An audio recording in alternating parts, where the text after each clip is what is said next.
Hey, this is Mark Washington, MTC Media, with Three to Make Two, our podcast about the NBA.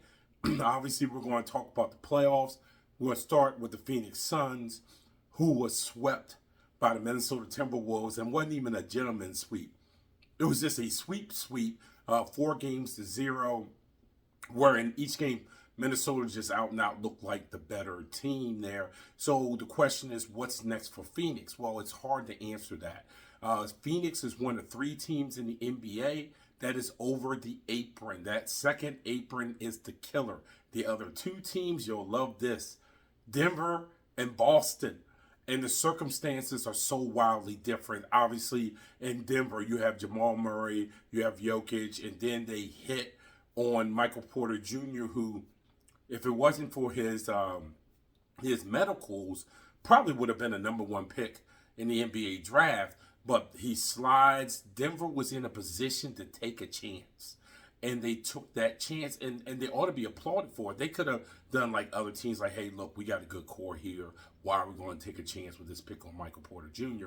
But they took a chance, and it has paid off. And then a great front office who have been able to put the pieces around those 3 and pieces that make sense for those 3, and that's gotten them to where they are. For Boston, it was hitting on Tatum, it was hitting on Brown, and then taking advantage of a circumstance.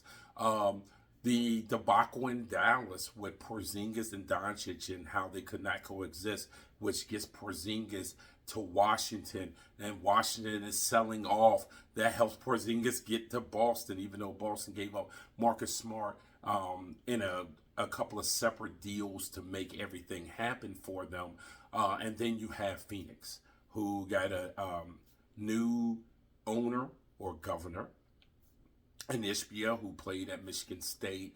Certainly, there's a difference between being on a college basketball roster and knowing how to run an NBA team, and that has shown. He went all in, but he went all in foolishly, trading not only for KD to get him out of Brooklyn and paying a handsome ransom for that, and then also Bradley Beal out of Washington. Again, the Wizards were selling off and letting Chris Paul go. Now, in all this, they never identified a point guard.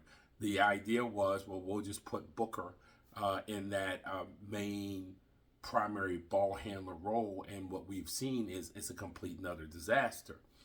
But because of the second apron, and this is where these new CBA rules that are kicking in really hurts Phoenix. They have no mid-level exemption. They cannot aggregate salaries to make a trade. They can't take on any salary.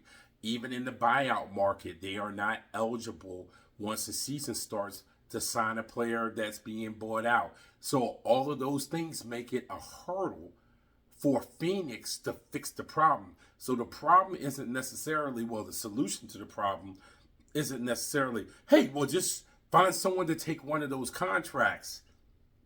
Not as easy as it sounds. Now, who was the biggest winner out of all this is Grayson Allen, because what it meant was Phoenix had to give Grayson Allen the $70 million. They had no other choice. So, man, that's nothing against Grayson Allen, but circumstances certainly helped him in that situation. So it'll be an interesting offseason to see how Phoenix deals with all of this and what's their next moves and how they feel like they are going to fix this. Speaking of fixing, the Los Angeles Lakers. Now, they were a victim of a gentleman's sweep, but that is an odd series in this sense.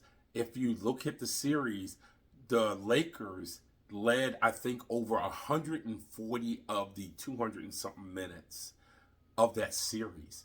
So it was the Lakers blowing a lead in game 2. It was the Lakers not being able to hold on to a small lead in game 5. It was those things that caused the Lakers to lose. It wasn't that they were just woefully outmatched. The series didn't look like the way it looked last year. And furthermore, the Lakers were on the bad end of 2 terrific endings that have Jamal Murray hitting game winners, including the Game 5 game winner. Now, where Los Angeles has failed is when LeBron came to LA and they traded for Anthony Davis, there was never a thought that a 39-year-old LeBron James would still have to carry the Los Angeles Lakers, and he has to carry them. And that's a failure of management, because that's not the way was supposed to work.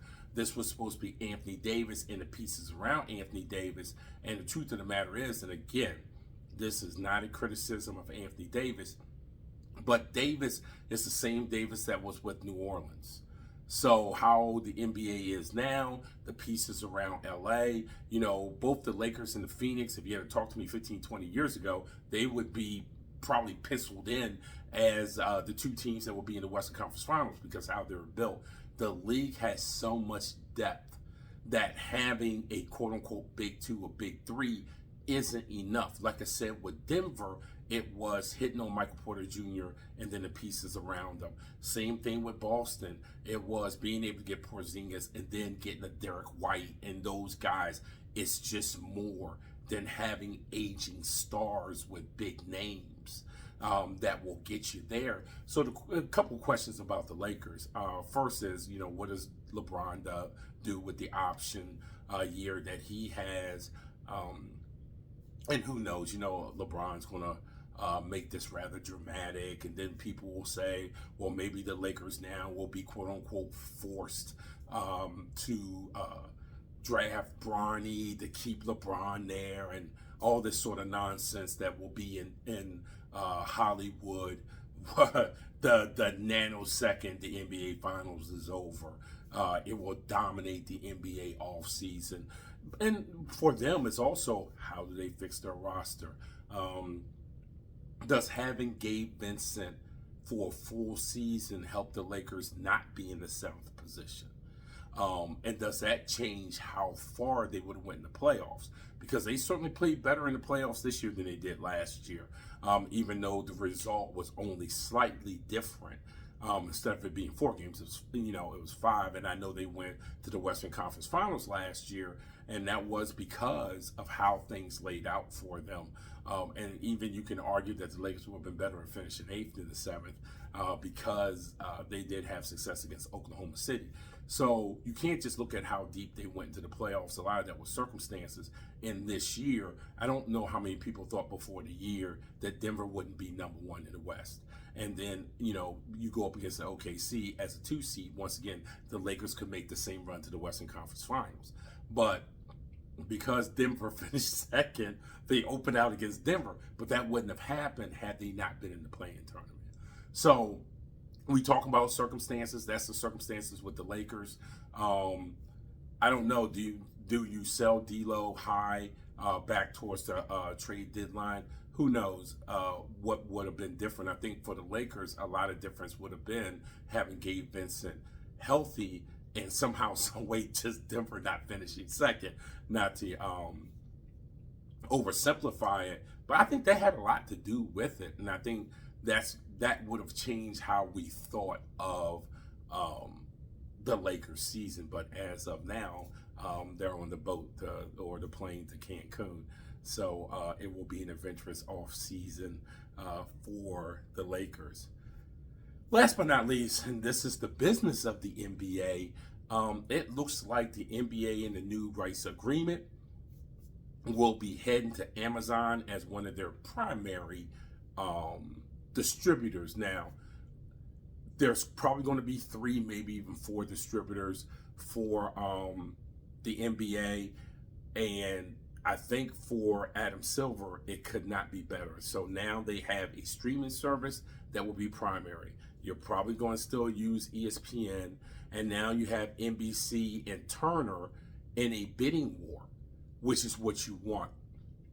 For 10 years, which will allow the NBA to see what's going to happen with cable TV, how is streaming taking off. Maybe the NBA takes over these local rights and sells the local rights themselves to certain teams that you can bundle together and package together. And maybe the NBA does something like that. Who knows? Time will tell. But what the new media rights deal does, it makes it flexible and it makes it global. Now, once they get there, they're going to have their global rights along with the domestic rights all together.